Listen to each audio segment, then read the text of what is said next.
Okay, we're starting our new unit. This is actually a pretty short unit. We're not going to be in this for super long.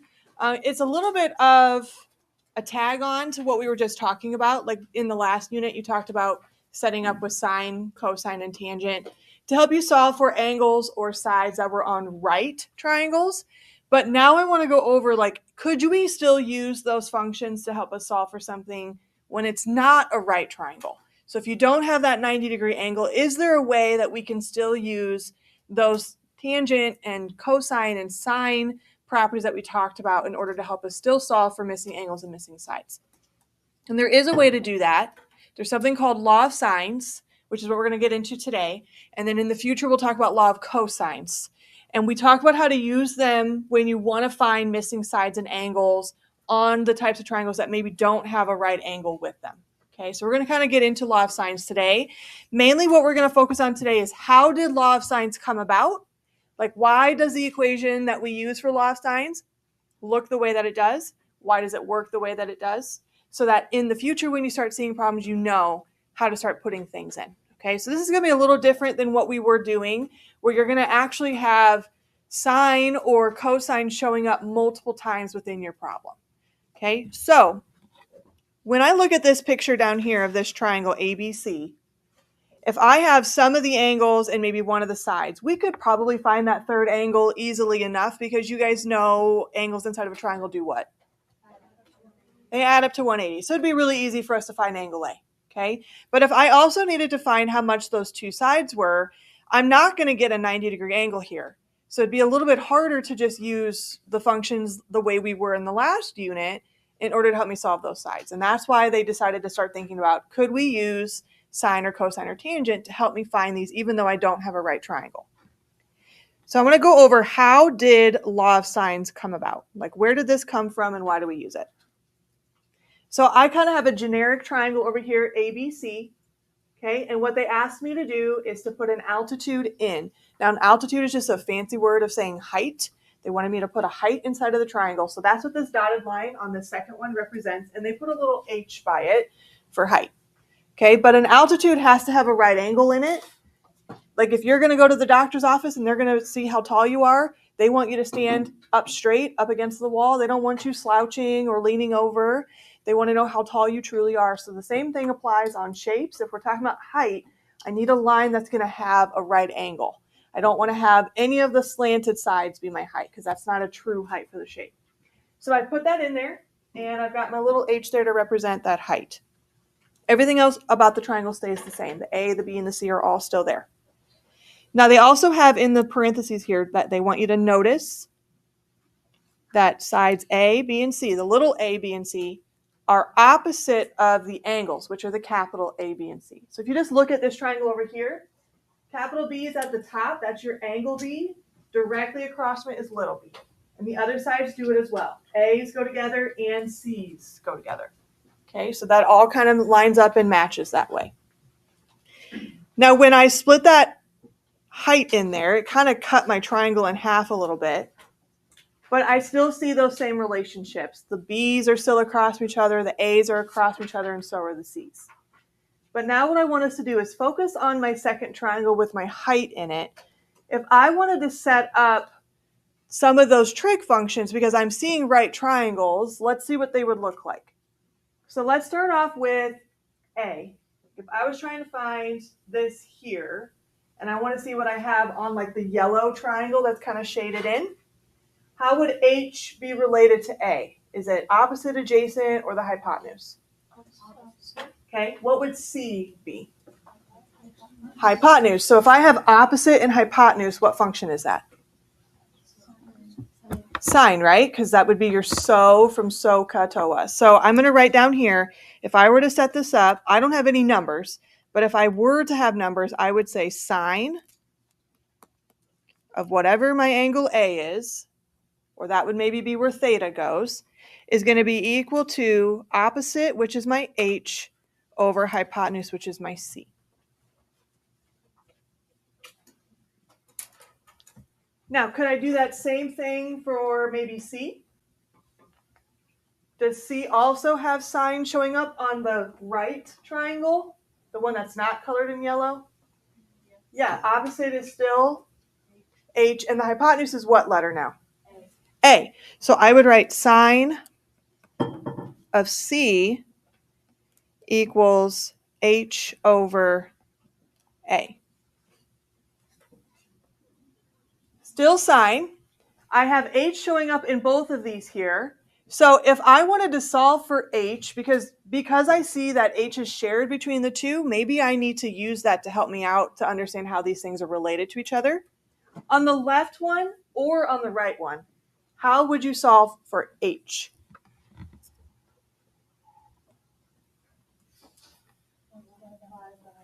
Multiply by A or multiply by C. So if I do that on both sides, I'm going to just write it. I would take this times C, and I would take this times C.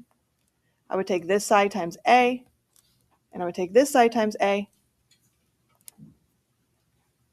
My C's over here are gone, and my A's over here are gone. And so I would have C times the sine of A is equal to my H. And then over on the other side would be A times the sine of C is equal to my H as well.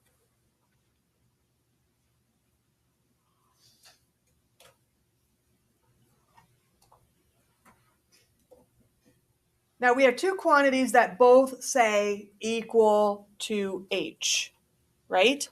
So when something are both equal to the same letter or same quantity, we should then be able to write a new sentence here, basically using our transitive property. Because sine of A and that C is equal to H, and then A times the sine of C is equal to H, you guys see how H is in common? So remember the transitive property when we were doing all of our proofs.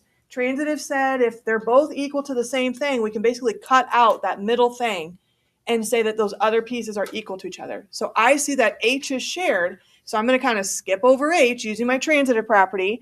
I'm going to write a new sentence here that says that the C times the sine of A is equal to A times the sine of C. Be the same thing as saying H equals H, but that doesn't really do a lot for me when I'm trying to figure out where law of sines comes from.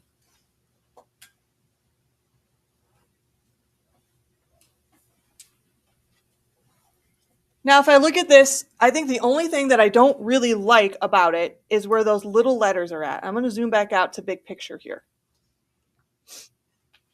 I think it makes more sense to have little a be with big A.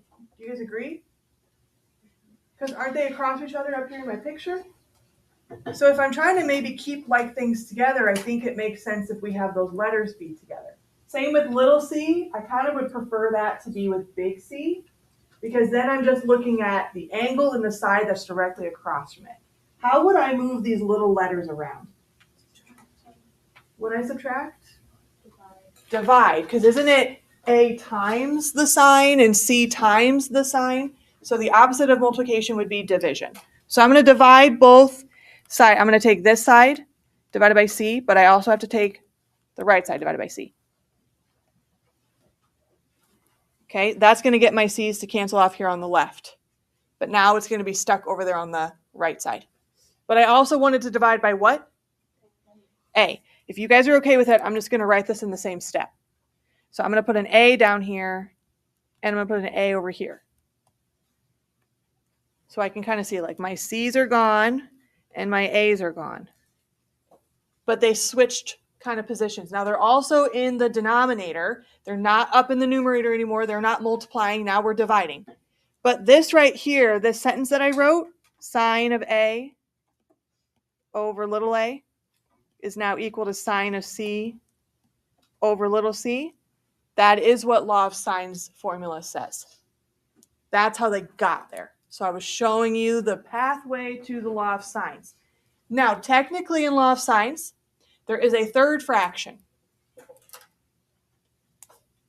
So there is a third one over here. What do you think it would say? The sine of b divided by... Yes. Sine of the angle B is over B. This is the true law of sines rule. Now, when you do law of sines, you'll never probably set up 3 separate fractions like that and try to use them all at the same time. you would pick 2. So if you guys come back up to this example that I had up here. Okay, so I'm coming back up here. I'm just going to write that rule again. You don't have to copy this down. I'm just keeping it up here because we just saw it for the first time. So I want to make sure that you guys recognize that this is your law. If I'm back at this example here, this side would be little b and this side would be little a. Okay, I could use any combination of angles and sides that would maybe be helpful to me. Now I have 3 fractions here, but like I said, you're only going to set up 2. So like for this one, this angle is 106 and this side is 25. Those are both known numbers. So I would probably use those in my equation because I want as few variables as possible. So I would probably use sine c over c, and I would put 106 in for the big C and I'd put 25 in for the little c. Then if I wanted to find side B, I would use this angle because it goes across from it. So then it would say sine of 45 over little b. And then I would use some properties, some mathematical properties to help me solve for b. I could do the same thing for A. I just need to know what this angle is first, which we talked about how we could find. And then I would just set it up in my fraction. But that's what we're going to start doing in the future when we start actually solving for problems. We're probably not going to get too far into that today just because we don't have a ton of time with our short periods. But that's really what we would start doing is on those problems with the triangles, you'd start plugging in angles and sides that are across from each other into your law of sines. And then you only would have like 2 fractions. So you'd have maybe these 2 set up with each other and you'd start cross multiplying in order to solve. But like I said, you're going to have a lot of signs floating around in there. So when we get to the calculator work, we're going to want to really be careful with how we're typing stuff in. Now, there are only a few cases where law of sines works. It doesn't work for everything. So when they were discovering law of sines, they were trying to figure out what kind of triangles does this work on, just like what kind of triangles does Pythagorean's theorem work on. Pythagorean's theorem only works on right triangles, right? We can't do a squared plus b squared equals c squared on any old triangle. It has to have a right angle in there. So law of sines also has some stipulations. There are some certain cases that it can be used on, and there's some that we can't. If you guys remember in the past, we've talked a lot about congruence tests. Side, side, side, side, side, side. What are the other ones? Angle, angle, side, right? What's another one? Angle, side 1, side 2, right? And angle, side angles. So there were 5 that we kind of went over and talked about. When we're dealing with law of sines, you have to have angles and sides in order to work. You can't do law of sines if you only have the angles or you only have the sides. So we can't do like side, side, side, a side, side, side case for this. That doesn't work for us. We need to have something with angles. So the only ones that have angles that would work would be angle, angle, side, angle, side, angle, and then angle, side 1, side 2. Again, that's just making sure that that third side would be bigger than the other one. The reason why we can't do side, angle, side when we're working with just law of sines is because I need to have they can't have that angle in between them because that third side, that triangle could switch too much if I have side, angle, side. So there's not enough to like fix it in place for me to use law of sines. All right, do we have questions on how we got to this formula up here, the one that I have boxed in blue? That's something that you're going to want to probably just stick in your memory somewhere. Like I said, this unit is fairly short, so we probably won't have a quiz in this unit. We'll just have a test over this. But law of sines will be on there. You'll need to know what it looks like until you can set it up and use it. Okay? Now, on the back, we have some problems. I think in my other classes, we've kind of left it here, though, with time. So I don't necessarily want to get you guys off on the same, like I want to keep you all on the same page if I can. So I think we're going to stop here.